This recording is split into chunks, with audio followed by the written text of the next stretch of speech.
guys on top of Fortune 500 companies, right? What was their biggest investment? Immediately, they may think financial investment, but the biggest investment is in friendship. It's in relationship. Yes, in their relationship. Because if you ask them where they took their biggest losses, there's a column that simply states in Forbes that says married and divorced, right? And this is where Fortune 500 companies turn into Fortune 250. Yeah. You can go anywhere to get the lies, but I know you came here to get the truth. Welcome to the Alphasphere. Welcome to the Alphasphere, the only place on the planet that's totally engulfed in positivity and totally submerged in alpha energy. I'm your host, Dr. BOA. You know, young Jeezy's decision to marry Jeannie Mai has always puzzled me. Because here's a young black man who is successful, well-respected in the industry, well-respected in his city, and, you know, possibly responsible for one of the greatest moments of healing that hip-hop has seen doing the So Icy song on the Verses with Gucci Mane. He has everything going for himself. So why would he decide to not marry a young Asian wife, but marry a wallbanger Asian wife in a situation that was destined to fail from day one? And you say, how do I know it was destined to fail? Because it did. Any relationship that fails that quickly was destined to fail. They didn't even make it through the novelty period. So he does this woman, Jeannie Mai, the great service of letting her have his seed and now to have a beautiful daughter together. But what she did recently in her battle with him for primary custody, which Jeezy has fought for up to this point, is very egregious. Jeezy moved into the basement of their home, of their marital home, the home they shared during their marriage, their brief marriage. And he took his artillery downstairs. So Jeannie Mai says she doesn't want her daughter around Jeezy because Jeezy's a dangerous man. And she took a photo, an image of that little girl with one of Jeezy's weapons. Now the weapon was still in a bag, but the bag he carries it in.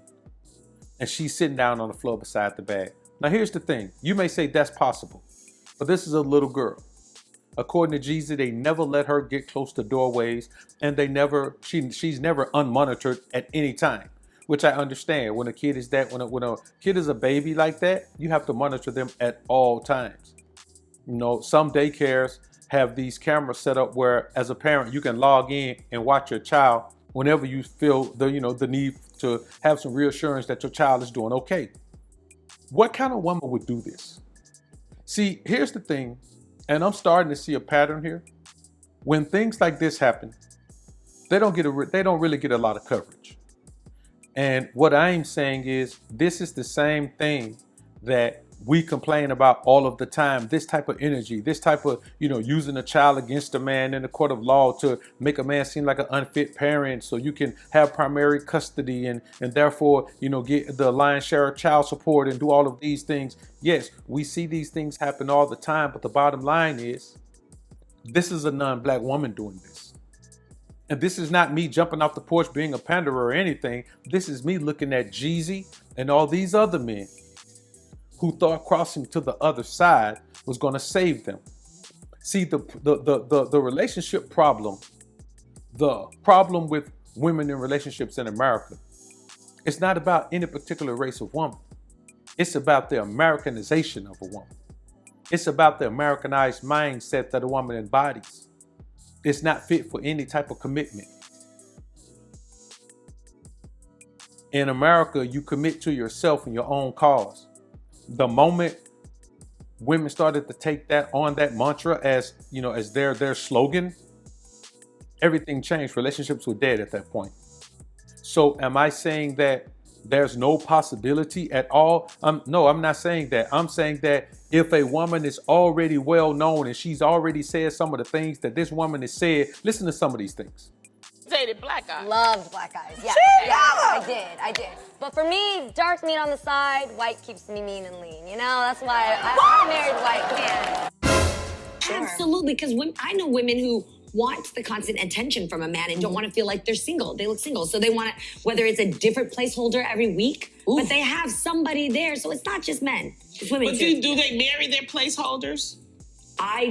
I think that in their sense of rebound, if somebody gets out of a bad relationship, they could without knowing that they're a placeholder. I think that, because not usually would people commit to somebody who they know is just a placeholder. So they might have just been like, oh, you're cool, you're non-problematic, you're comforting, you cook for me, you make me feel good, so let's marry, but you're really not in love with that person. Ooh, that's a tough one to We realize. are giving the good information.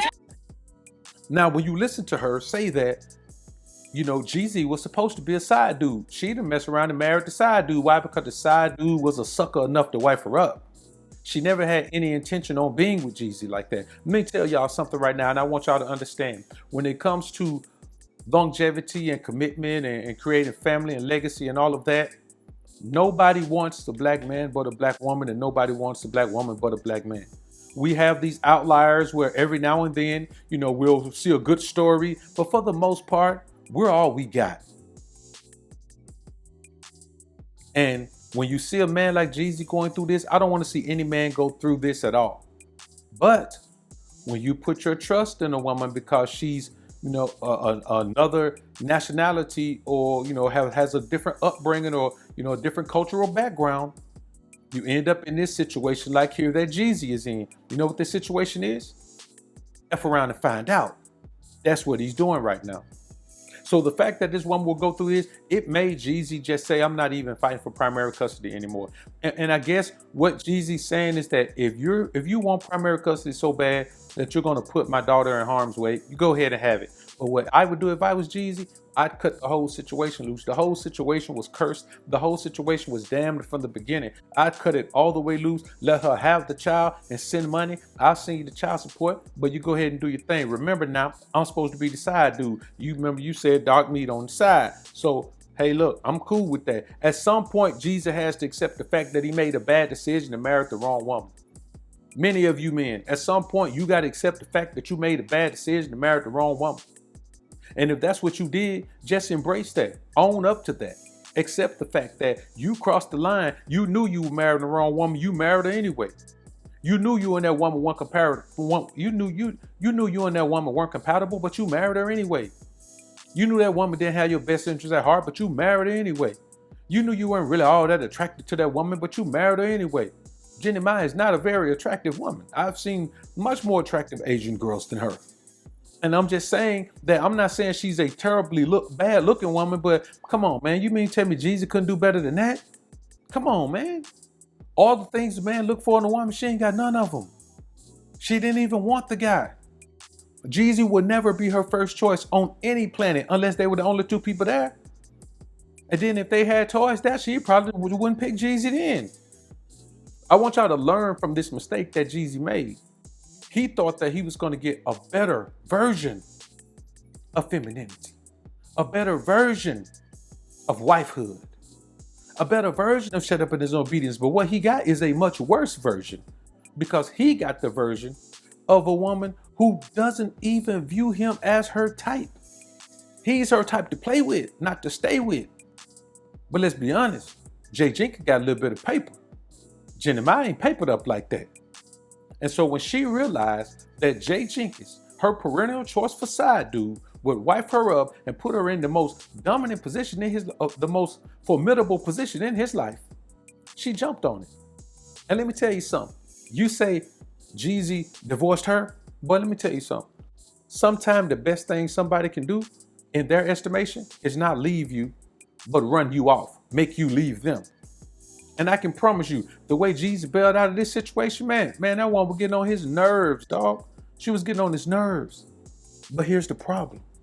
Why didn't Jeezy know that in the first place? Because he didn't take his time and properly get to understand the woman. I don't say vet her, you vet women for dates. When you're looking for a wife, man, you don't vet the woman. You take your time to get to know that woman through and through. The best thing you could do for a woman is be her friend first. Not even real friends, because y'all don't even have a history to be friends, but develop that type of understanding with her so she can be relaxed and she can talk to you and she'll feel like, you know, nothing's off the table when she's having a conversation with you. And that's how you find out about your woman, because there's no way any man with any sense in his brain would marry a woman who says the type of man you are is for the side for me. You just a side piece to me. You just a side piece. That's what she told him. That's what she told the world. So when she says dark meat on the side, guess what, Jay Jenkins, aka Jeezy, you're a dark meat that she's talking about, bro. I would suggest that you just flee this situation. Leave it alone. Let her have the child. Send the money. No, man, and just be done with it. People say, well, if you ain't there when they little, man, listen, as long as you send money and take care of them, dog, then when they get older, you'll always be able to develop that relationship with them. Now, there are sometimes you can be in the house with your kids all the time and the relationship is bad. So I'm not saying this is guaranteed, fail-safe and foolproof, but man, there's a great likelihood that you'll still be able to bounce back and develop that relationship, especially when that child starts to understand the role that her mother played in this situation.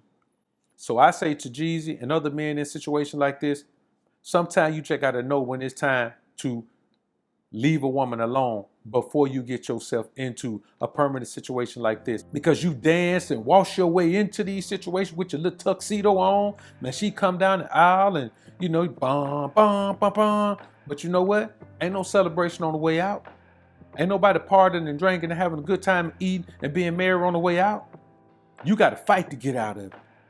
And the crazy thing is, when you had to fight to get out of it, you had to fight to get in it. But getting in it, you was enjoying the fight so much you didn't even know you were fighting. Y'all comment down below and let me know what you think about this topic, man. I look forward to hearing what you men have to say. Subscribe for more videos. And as always, Alpha's up, Beta's down. Peace.